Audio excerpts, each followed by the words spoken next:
నమస్తే welcome to 99 TV. చూశారు కదా, ఢిల్లీ పేలుళ్ల వెనుక మదర్ ఆఫ్ సైతాన్. ఈ పేరు వినటానికే చాలా భీకరంగా ఉంది.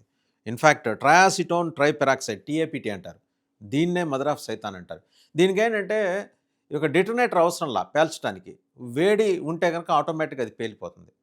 ఇలాంటి దాడులు ఇంతకుముందు ఎక్కడ జరిగాయంటే 2015లో ఫ్రాన్స్‌లో, 2016లో బ్రస్సెల్స్, అలాగే 2017 బార్సిలోనా అండ్ 2017లోనే మళ్ళీ అదే సంవత్సరం మాంచెస్టర్‌లో కూడా ఈ టీఏపీటీ ట్రయాసిటోన్ ట్రైపెరాక్సైడ్ మదర్ ఆఫ్ సైతాన్ అని పిలిచే ఈ పదార్థంతోటి బ్లాస్ట్‌లకి పాల్పడ్డారు. అది ఢిల్లీ ఎలా వచ్చింది? ఇప్పుడు దీని మీద ప్రత్యేకమైన ఇన్వెస్టిగేషన్. అది కూడా డాక్టర్ ఉమర్‌కి ఎలా దొరికింది? డాక్టర్ ఉమర్ ప పెట్టుకున్న ఆయన వెళ్తున్న కారులో ఆయన అంత ధైర్యంగా దాన్ని ఎలా తీసుకెళ్తూ ముందుకెళ్ళాడు? తనంతట తను పేలిందా అది? అంటే ఆ వేడి జనరేట్ అవ్వటం వల్ల పేలిందా? లేదా ఏదైనా ఈయన ఇంకా డిసైడ్ అయిపోయి ఆత్మాహుతి చేసుకుందామని చెప్పేసి ఏమన్నా డిసైడ్ అయిన తర్వాత ఇంక పోలీసులకి చిక్కితే నరకయాతన ఉంటుంది, దాని బదులు ఇదే బెస్ట్ అనుకొని ఆయనే పేల్చేశారా? బట్ ఆనవాళ్ళు పరిశీలిస్తుంటే ఇవి కనెక్షన్స్ ఎక్కడి దాకా వెళ్తున్నాయి? France, Brussels, Barcelona and Manchester. Similar kind of bombing had taken place అనమాట ఈ 4 ప్రాంతాల్లో కూడా. టీఏపీటీ, ఈ టీఏపీటీని మదర్ ఆఫ్ సైతాన్ అంటారు. దీన్ని ప్రేరేపించేటానికి డెటోనేటర్ అవసరం లేదు. జస్ట్ కాస్త వేడి ఉంటే అదంతట అది పేలిపోతుందట. దాన్ని ఇక్కడ దిగుమతి చేసుకున్నది ఎవరు? డాక్టర్ ఉమర్ కి ఎవరు అందజేశారు ఆ పదార్థాలు? ఇప్పుడు ఇదంతా కూడా ఏంటంటే ఆల్రెడీ అరెస్ట్ అయ్యి ఎన్ఐఏ ఇంటరాగేషన్‌లో ఉన్నారు. ఇన్వెస్టిగేషన్ చేస్తున్నారు వాళ్ళని. అందరూ డాక్టర్స్, అల్ ఫలాహ్ యూనివర్సిటీ డాక్టర్స్ అందరూ కూడా దాంట్లో ఉన్నారు. వాళ్ళని ఇంటరాగేట్ చేస్తుంటే ఈ ఒక్క విషయం మాత్రం ఇంకా బయటికి రాలా. ఎక్కడి నుంచి దిగుమతి. There is a possibility. ఎందుకంటే ఈ ఎక్స్‌పర్టైజ్ ఉన్నది మనకి గనక చూస్తే ఐసిస్‌కే అంటారు. అంటే ఖొరాసిన్ ప్రావిన్స్. అక్కడ అంటే ఆఫ్ఘనిస్తాన్‌లో జనరేట్ అయిన ఒక గ్రూపు, అది యాంటీ పాకిస్తాన్ గ్రూప్ మరి. మరి ఆ గ్రూప్‌లో ఒక డివిజను ఇంకొక చీలిక విభాగం ఇప్పుడొచ్చి వీళ్ళకి సపోర్ట్ చేస్తుంది. ఎవరికి? జైషే మొహమ్మద్‌కి. ఈ జైషే మొహమ్మద్‌కి స్థావరం లేదు. వాళ్ళకి ఇల్లు వాకిలి లేదు. మొన్నటిదాకంటే ఉండేది. కొంపగూడు అన్నీ ఉండేవి. మనం డిస్మాంటిల్ ధ్వంసం చేసిన తర్వాత వాళ్ళు అడవులు, చెట్లు పట్టుకొని తిరుగుతున్నారు. చెట్లు, పుట్టలు పట్టుకొని తిరుగుతున్నారు. బట్ ఎక్కడో ఒక చోట వాళ్ళేంటంటే ఇంటర్నేషనల్ స్మగ్లింగ్ రాకెట్‌ని వాళ్ళ ఆధీనంలోకి తెచ్చుకొని ఈ పదార్థాన్ని దిగుమతి చేసుకుంటున్నారు. ఈ పేలుడు పదార్థాన్ని. ఈ మదర్ ఆఫ్ సైతాన్. సైతాన్లకే మదర్ అంటే ఇమాజిన్ చేసుకోవచ్చు. దీని శక్తి ఎంత ఉంటుందని. జస్ట్ వేడి తగిలితే బ్లాస్ట్ అయిపోయే ఇటువంటి పదార్థాన్ని తీసుకొచ్చారని ఇంత ప్రమాదకరమైంది. ఒకటి చాలామంది రకరకాల వ్యాఖ్యానాలు చేస్తున్నారు. ఇంటెలిజెన్స్ ఫెయిల్యూర్ కానే కాదు. వాళ్ళు అప్రమత్తంగా ఉన్నారు కాబట్టి ఒక పెను ప్రమాదం నుంచి మనం తప్పించుకున్నాం. డిసెంబర్ 6న ఉగ్ర కుట్రకి ప్లాన్ చేశారు వాళ్ళు. బాబ్రీ మసీద్ డెమాలిషన్‌కి డే నాడు వాళ్ళు ప్లాన్ చేశారు. Across the country important Mathura, Kashi ఇట్లాంటి ఆలయాల్ని ప్లాన్ చేశారు. వాటి మీద దాడి చేయాలని. దాన్ని బ్రేక్ చేశారు. ఎవరు? మన నిఘా సంస్థలు అన్నీ కూడా బ్రేక్ చేసినాయి. సో వాళ్ళ ఎఫర్ట్ ఎంతో ఉంది కాబట్టే మొత్తం డీప్ ఇన్వెస్టిగేషన్ నడుస్తుంది. ఎవరెవరు ఎక్కడెక్కడ ఏ స్థాయిలో వాళ్ళు చేసుకుంటూ వస్తున్నారు. దీనికి సంబంధించిన సమాచారం అంతా వచ్చింది కాబట్టి వాళ్ళ మదర్ ఆఫ్ సైతాన్‌కి సంబంధించిన ఆనవాళ్ళు కూడా వచ్చినాయి. అయితే డాక్టర్ ఉమర్ అహ్మద్ దగ్గర 2 మొబైల్ ఫోన్స్ ఉన్నాయి. ఆ 2 మొబైల్ ఫోన్స్‌లో ఉన్న కాంటాక్ట్స్ అన్నీ కూడా ఇవాళ సేకరిస్తున్నారు. ప్రతి కాంటాక్ట్‌ని ఇవాళ ఇన్వెస్టిగేషన్ ఆఫీసర్స్, దర్యాప్తు అధికారులు వాళ్ళు విచారించడమో, పిలిపించడమో, మరీ అనుమానం ఎక్కువ ఉంటే అరెస్ట్ చేయటమో జరుగుతుంది. అదుపులోకి తీసుకోవటం. అవన్నీ భద్రతా కారణాల దృష్ట్యా అన్నీ ఇప్పుడే రివీల్ చేయాల్సిన అవసరం కూడా ఇన్వెస్టిగేషన్ ఏజెన్సీస్‌కి లేదు. But they are on their job. వాళ్ళ ప్రతిభని లేకపోతే వాళ్ళ పనితనానికి ఎవరు మార్కులేయాల్సిన అవసరం లేదు. They are doing their level best. 99 పెను ప్రమాదాలను నివారించినప్పుడు వాళ్ళనెవరు ప్రశంసించరు. ఒక్కటేదో ఇక్కడ అది కూడా అతను పారిపోయే హడావిడిలో జరిగింది. పేలటం వల్ల. లేకపోతే ఆ నెట్వర్క్‌లో ఉన్న వాళ్ళందరినీ వైట్ కాలర్ టెర్రరిస్ట్‌ని ఎంతమందిని అరెస్ట్ చేశారు? అండ్ ఇంకో 15 మంది దే వెంట్ వాళ్ళందరూ కూడా ఇంకో 15 మంది కూడా ఏంటంటే వాళ్ళ మొబైల్ స్విచ్ ఆఫ్ అయిపోయినాయి. ఎక్కడున్నారో తెలియట్లేదు. బట్ వాళ్ళని కూడా కాంటాక్ట్ చేసే ప్రయత్నం ఇన్వెస్టిగేషన్ ఆఫీసర్ చేస్తున్నారు.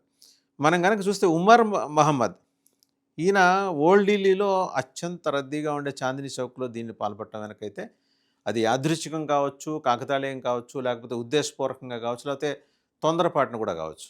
కారణాలు ఏవైనా అక్కడ బాంబ్ బ్లాస్ట్ జరిగింది. అతను ఆత్మాహుతికి పాల్పడ్డాడనుకుంటే 13 మంది ప్రాణాలు గాల్లో కలిసినాయి.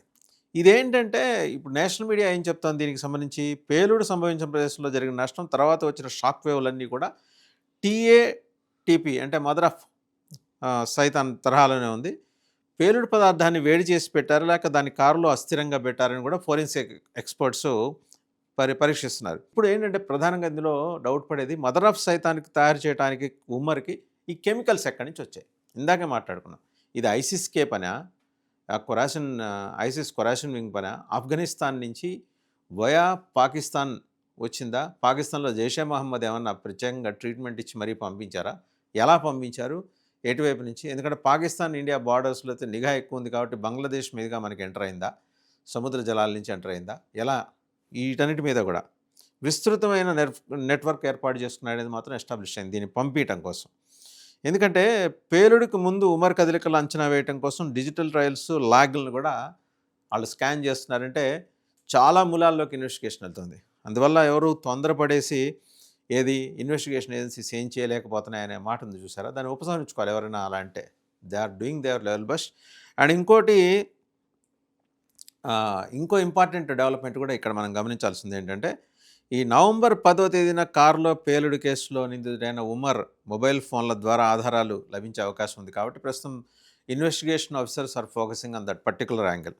ఇప్పుడు ఆ ఫోన్లు ఎక్కడ ఉన్నాయనే కోణంలో కూడా ఎన్ఐఏ దర్యాప్తు జరుగుతోంది. అండ్ ఒకటి కనుక చూస్తే I-20 కారు ఓనర్ని అరెస్ట్ చేసిన తర్వాత అందులో ప్రధానితుడు డాక్టర్ ఉమర్ ఉన్ నబీ చివరిసారిగా ఉపయోగించిన 2 మొబైల్ ఫోన్ల నుంచి ముఖ్యమైన ఆధారాలు లభించే అవకాశం ఉంది. ఇప్పుడు మొబైల్ ఫోన్లు, దానికి సిమ్స్, ఇవన్నీ ఎక్కడి నుంచి ఆయన తీసుకున్నారు, ఈ ఫోన్లు దొరికితే ఉమర్తో ఎవరికి లింక్ ఉంది, పేలుడికి ప్లాన్ చేసింది, నిధులు సమకూర్చింది ఎవరు అనే విషయాలు తేలిపోతాయి. ఈ దాడి ఏదైనా పెద్ద ఉగ్రకుట్రలో భాగమా అనే విషయాలు కూడా తెలుసుకోవచ్చని దర్యాప్తు చేస్తున్న ఎన్ఐఏ అధికారులు they are working on that. అయితే 2 ఫోన్లు కీలకమని ఎందుకు అనాల్సి వచ్చిందంటే, హర్యానాలోని ఒక మెడికల్ స్టోర్ సీసీటీవీ ఫుటేజ్లో ఈయన కనిపించాడు. ఈయన ఉమర్ ఉన్ నబీ, డాక్టర్ ఉమర్ ఉన్ నబీ. ఎందుకంటే Faridabad that falls under Haryana limits కాబట్టి. దాంతో ఆ ఫోన్లు ఢిల్లీలో కారు పేలుడు దర్యాప్తునకు ప్రధాన ఆధారంగా మారాయనేది ఎన్ఐఏ ఆఫీసర్స్, ఇన్వెస్టిగేషన్ ఆఫీసర్స్ చూస్తూ వస్తున్న విషయం. దీని ప్రకారం ఏంటంటే, ఉమర్తో సంబంధం ఉన్న ఢిల్లీ, ఫరీదాబాద్, మేవాడ్, ఇక్కడ మనం గమనించాల్సిందంటే 3 ఏరియాస్, ఢిల్లీ, ఫరీదాబాద్, మేవాడ్లకు చెందిన 5 మొబైల్ నెంబర్ గుర్తించారట. సో ఇతను ఉపయోగించినవా లేకపోతే ఇతను రెగ్యులర్ కాంటాక్ట్లో ఉన్నవా అనేది దే డూ ఎస్టాబ్లిష్. అక్టోబర్ 30 నుంచి నవంబర్ 10 మధ్య ఉపయోగించిన 2 కొత్త నెంబర్లు డాక్టర్ ఉమర్ ఉన్ నబీ, ఉమర్ అహ్మద్ ఉన్ నబీ, ఆయన ఉపయోగించిన 2 కొత్త నెంబర్లు ఇంకా గుర్తించాల్సి ఉంది. వీటినే మిస్సింగ్ లింకులుగా దర్యాప్తు సంస్థ భావిస్తుంది. అయితే ఢిల్లీ, ఫరీదాబాద్, మేవాడ్, సో ఈ 5 మొబైల్ ఫోన్ నెంబర్లు అదొకటి. తర్వాత ఈయన అక్టోబర్లో ఫోన్లని నెంబర్లని పేలుడు కేసు దర్యాప్తులో ఈ విషయం తేలింది. అక్టోబర్ 30న తన పాత 2 నెంబర్లు మార్చేశాడనేది. అదే రోజు ఆయన సన్నిహితుడు డాక్టర్ ముజమ్మిల్ షకీల్ పట్టుబడ్డాడు. అల్ఫలాహ్ యూనివర్సిటీలో ప్రొఫెసర్ ఆయన. అరెస్టు వార్త తెలియగానే ఉమర్ తన పాత ఫోన్లను ఎక్కడో పారేశాడు. నకిలీ గుర్తింపులతో 2 కొత్త ప్రీపెయిడ్ నెంబర్లు తీసుకున్నాడు. అది కూడా హర్యానాలో ఒక మెడికల్ స్టోర్ సీసీటీవీ ఫుటేజ్లో ఇదంతా ఎస్టాబ్లిష్ అయింది. చివరి 36 గంటల కదలికల మీద ఇప్పుడు ట్రాక్ చేస్తున్నారు అనమాట డాక్టర్ ఉమర్ అహ్మద్ చనిపోయే ముందర 36 అవర్స్. దీన్నంతా చూస్తున్నది ఎవరంటే Delhi special police cell, Jammu Kashmir police and NIA. ఆయన చివరి 36 అవర్స్ ఏం చేశాడు, ఫరీదాబాద్ నుంచి నూహ్ దాకా, ఆ తర్వాత ఢిల్లీ నుంచి అతని ప్రతి లొకేషన్ని CCTV footage, mobile tower dump, chart data, సాక్షుల వాంగ్మూలాల ఆధారంగా కూడా అన్నీ సరిపోల్చుకుంటూ వస్తున్నారనమాట. మొత్తం 4 యాంగిల్స్లో, మల్టిపుల్ యాంగిల్స్లో ఇన్వెస్టిగేషన్ నడుస్తుంది. ఒకటి CCTV footage, mobile tower dump, chart data, అలాగే ఈ విట్నెస్లు ఇచ్చిన వాళ్ళ స్టేట్మెంట్స్ ఆధారంగా. నవంబర్ 9 సాయంత్రం తర్వాత ఫుటేజ్లో ఉమర్ చేతిలో ఫోన్ కనిపించలేదు. అది ఫయాజ్ ఇలాహీ మసీద్ అయినా లేదా ఎర్రకోట పార్కింగ్ అయినా ఫోన్లను ఎవరికైనా ఇచ్చాడా అంటే ఈ 2 చోట్ల ఫయాజ్ ఇలాహీ మసీద్ దగ్గర అయినా లేకపోతే ఎర్రకోట పార్కింగ్ దగ్గర అయినా ఫోన్లను ఎవరికైనా ఇచ్చేశాడా లేదా డిస్మాంటిల్ చేశాడా అనే అనుమానం కూడా వస్తుందంట. దర్యాప్తులో పెద్ద విషయం ఒకటి వెలుగులో వచ్చింది. ఆయన నవంబర్ 10 మధ్యాహ్నం 2:30 గంటలకు తుర్క్మాన్ గేట్ మసీద్కి చేరుకున్న తర్వాత 15 నిమిషాలు ఒంటరిగా ఉన్నట్టు, అక్కడ ఎవరితోనూ మాట్లాడలేదని అక్కడ సిబ్బంది చెప్తున్నారు. కానీ డేటా అదృశ్యం కావటం మీద దర్యాప్తు చేపట్టారు. బహుశా ఇక్కడే ఫోన్లను ఎవరికైనా ఇచ్చుండొచ్చేమో అనేది.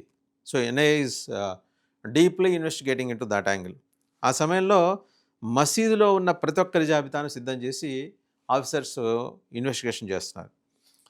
ఇంకొక ఇంపార్టెంట్ ఇదేంటంటే ఏటీఎం నుంచి 76,000 రూపీస్ విత్‌డ్రా చేశాడు అతను.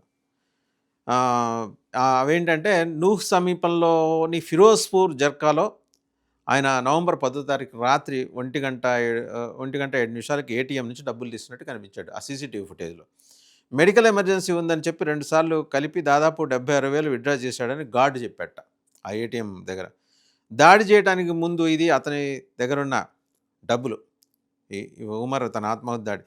పేలుడు జరిగిన ప్రదేశంలో పోలీసులకు 2 లైవ్, ఒక ఖాళీ 9M క్యాట్రిడ్జ్, ఒక లైవ్ క్యాట్రిడ్జి, 2 9M అదే ఒక ఖాళీ 9M క్యాట్రిడ్జి, ఒక లైవ్ క్యాట్రిడ్జి కనిపించాయి. ఇదంతా కూడా సాధారణంగా భద్రతా దళాలు వినియోగిస్తాయి. ఇక్కడ ఒక కీలకమైన మలుపు. ఇది చాలా పెద్దది.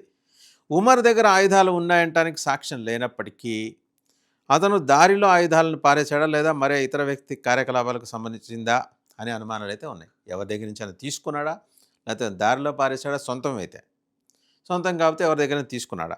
అండ్ జనరల్గా ఇప్పుడు ఇందాక అనుకున్నట్టు ఈ క్యాట్రిడ్జెస్ లైవ్ది ఒకటి, ఖాళీవి 2 లైవ్, ఒక ఖాళీ క్యాట్రిడ్జ్ దొరికినాయి. ఇవి భద్రతా దగ్గర వాళ్ళు ఉపయోగించే ఆయుధాలకు సంబంధించింది, వెపన్స్కి సంబంధించి.